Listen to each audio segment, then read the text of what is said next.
तर नमस्कार मित्रांनो, सर्वज्ञ ह्या यूट्यूब चॅनलमध्ये मी नंदकिशोर आपलं सर्वांचं पुन्हा एकदा मनापासून स्वागत करतो.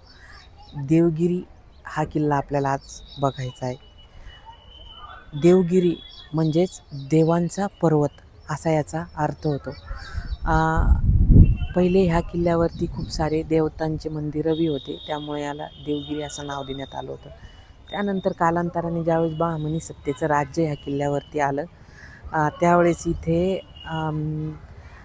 याचं नाव दौलताबाद ठेवण्यात आलं. आता हा इतिहास आहे खूप सारा याच्यामधला, तर हे तुम्हाला तुम्ही याला वाचून बी बघू शकता किंवा याचा इतिहास तुम्ही बघू शकता किल्ल्याचा तो आहे. तर त्याच्यात वेळ न घालता मी तुम्हाला काही गोष्टी महत्त्वाच्या या किल्ल्यावर सांगणार आहे. आज आपण ह्या किल्ल्याची वास्तुरचना आणि किल्ल्यामध्ये जे डिफेन्स सिस्टम आहे तर ते आपण बघणार आहोत. किल्ल्याची वास्तुरचना कशा पद्धतीनं केलेली आहे आणि याचं डिफेन्स सिस्टम कसं आहे. आता इथून तुम्हाला किल्ल्याचं आहे ना, तो बारादरी ठिकाण दिसत असेल बघा, ते दिसतंय. ते बारादरी ठिकाण जे आहे तिथनं ही जी पर्वतरांग आहे समोरची पूर्ण सह्याद्री पर्वतरांग, या सह्याद्री पर्वतरांगेवरती लक्ष ठेवण्याचं काम तिथून केलं जात असायचं. त्या बारादरी ठिकाणातून त्या खिडक्या दिसत आहे तिथनं, म्हणजे जे शत्रू सैन्य असायचं ते ज्यावेळेस इथं त्यांचं असायचं ठिकाण बसायचं वगैरे, किंवा या किल्ल्याला वेढा असायचा, त्यांच्या प्रत्येक हालचालीवर लक्ष ठेवण्याचं काम तिथनं केलं जायचं. त्याच्यानंतर तुम्हाला तिथं खाली परत बघा 1 2 3 4 5 खिडक्या दिसत आहे बघा. तर त्या 5 ज्या खिडक्या आहेत ना, तर तिथनं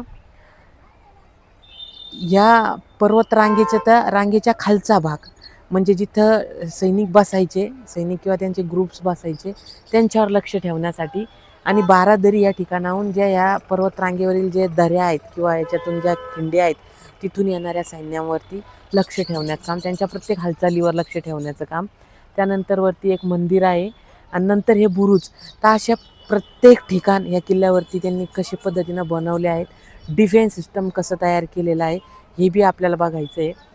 त्यानंतर या प्रत्येक ठिकाण किती म्हणजे त्यांनी जे बी बनवलेलं आहे हे प्रत्येक ठिकाण आपल्याला बघायचं. आता हा जो बुरुज वगैरे तुम्ही पाहताय, तर ह्या बुरुजामध्ये म्हणजे इथूनच सैनिकावर लक्ष, आणि त्याच्यासाठी एक ट्रॅप जे म्हणू आपण, तर ते ट्रॅप्स कसे त्यांनी इथनं म्हणजे थोड्या इथनं सुरू करून ते ह्या पूर्ण पर्वत रांगेपर्यंत लक्ष ठेवण्याचं डिफेन्स सिस्टम त्यांनी कसं केलं आहे हे आपल्याला बघायचं आहे.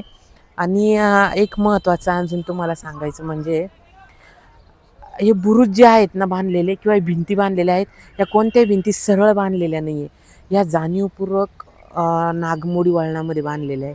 कारण का, जर समोरून जरी शत्रूनं हल्ला केला किंवा तोफेचे गोळे जरी दागले, तरी ते या भिंतींवरती सरळ आदळून या भिंती पडू नये, त्यामुळे याच्यावरती जर तोफेचा गोळा आदळला तर तो घासून बाजूला जावा, असं यामध्ये बनवलेलं आहे. आणि काही ऐतिहासिक वास्तू या किल्ल्यावरती आहेत, तेही आपल्याला बघायच्या आहेत. बघू आपल्याला कितपर्यंत हा किल्ला एक्सप्लोर करता येतो ते आपण एकदा बघूया. चला आता आपण जाऊया किल्ल्याकडे.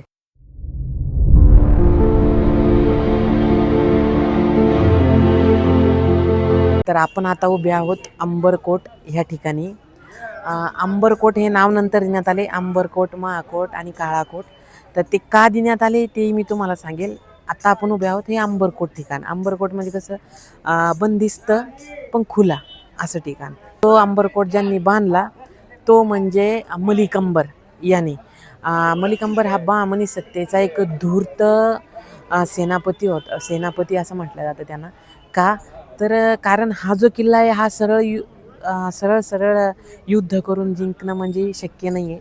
त्यामुळं तो किल्ला हा या किल्ल्याच्या आतमधील जे काही राजा असायचा त्यांना एक वेठीस आणून, कारण ह्या किल्ल्याला संपूर्ण साईडनं वेढा दिला त्यांनी, आणि वेढा दिल्यानंतर त्यांची जी रसद असायची ती बंद केली.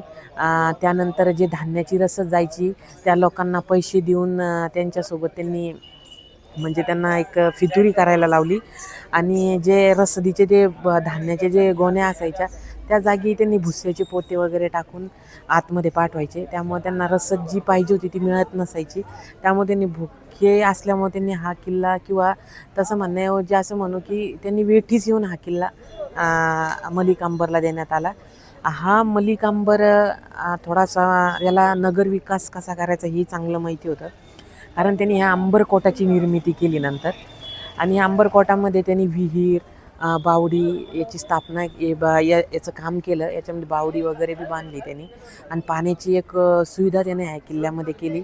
आता पहा, आपण इथं उभा आहोत, तर इथं आल्यानंतर तुम्हाला दिसणार नाही की किल्ल्याकडं जाण्याचा मुख्य मार्ग कुठे आहे. तर कारण इकडनं ज्यावेळेस इथपर्यंत येतात शत्रू सैन्य, जर इथपर्यंत आलं तर त्यांची विभागणी करण्याचं काम केलं आहे. आता बघा, ह्या किल्ल्यामध्ये 2 प्रकारचे खंदक आपल्याला पाहायला मिळतात. एक आहे ओला खंदक आणि दुसरा आहे कोरडा खंदक. तर इथं आल्यानंतर काय होतं, शत्रूची एक दिशाभूल केल्या जाते. काही शत्रू इकडं जातात समोर, आणि काही शत्रू इकडं मोकळा रस्ता दिसतो त्यामुळं इकडं जातात. तर इकडे गेल्यानंतर त्यांना इकडे काय मिळतो, तर काहीच नाही. इकडं डेड एंड आहे आणि इकडं कोरडा खंदक आहे.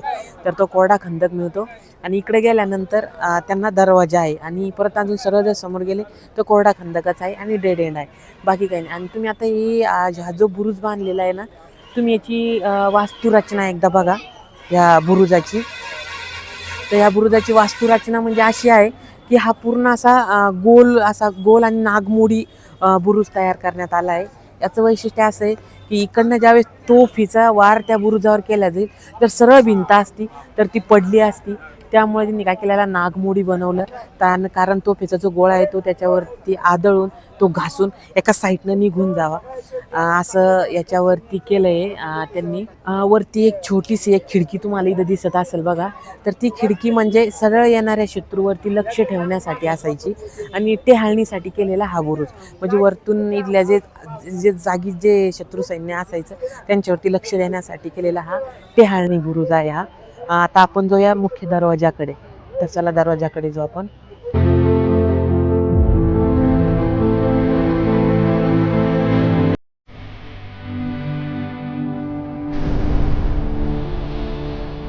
आता आपण मुख्य दरवाजाच्या आपण समोर उभा आहोत.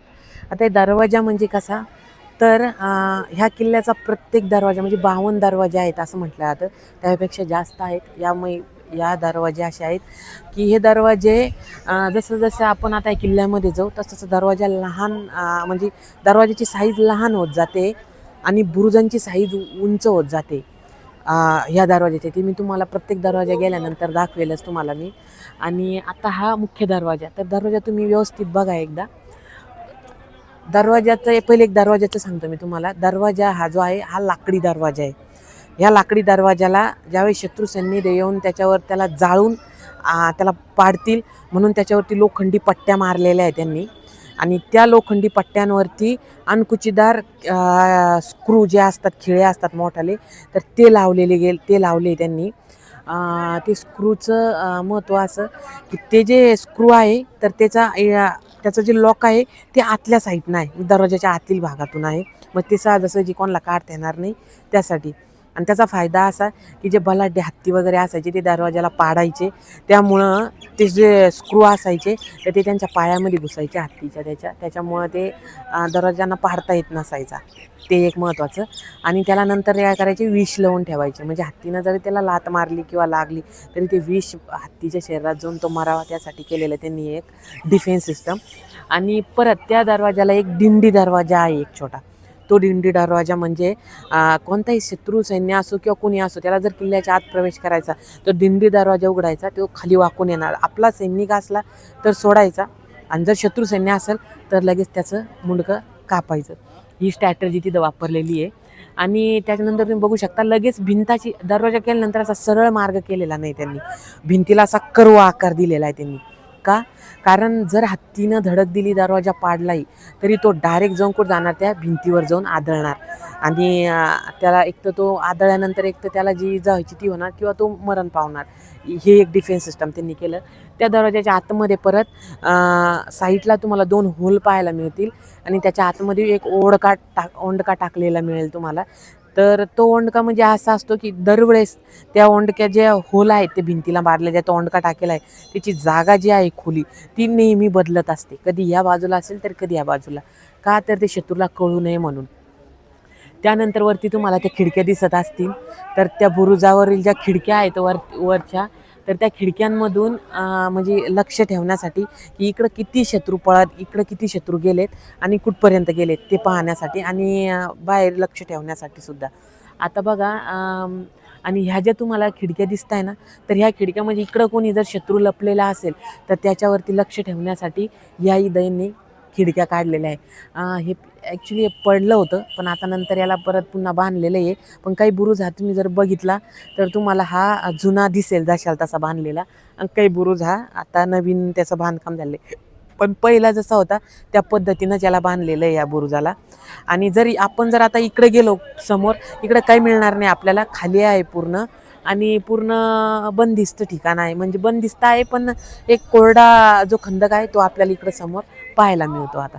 आता आपण जाऊया दरवाजा आपण एकदा जवळून बघूया आणि नंतर आपण आत जाऊया. तोपर्यंत तुम्ही हा परिसर बघून घ्या एकदा.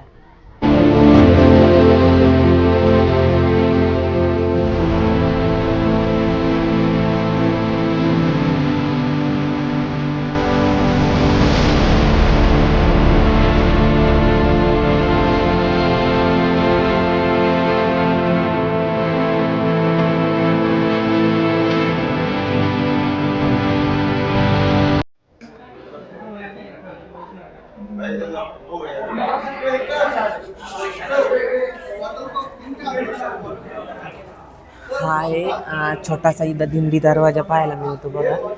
आणि ही रूम ही ॲक्च्युली बाहेरून दिसत नाही ही रूम. तरी पण म्हणजे शत्रूला ही रूम दिसत नाही आणि इथं लपून बसलेल्या सैनिकाला शत्रूवर सहज मारा करता येतो. आणि हा दरवाजा आजही भरभक्कम खूप आहे आणि बघा किती लाकडी आणि सुंदर आहे. लोखंडी प्लेटा वगैरे लावलेल्या आहे याला. आणि हा छोटासा दिंडी दरवाजा. चला समोर जाऊ.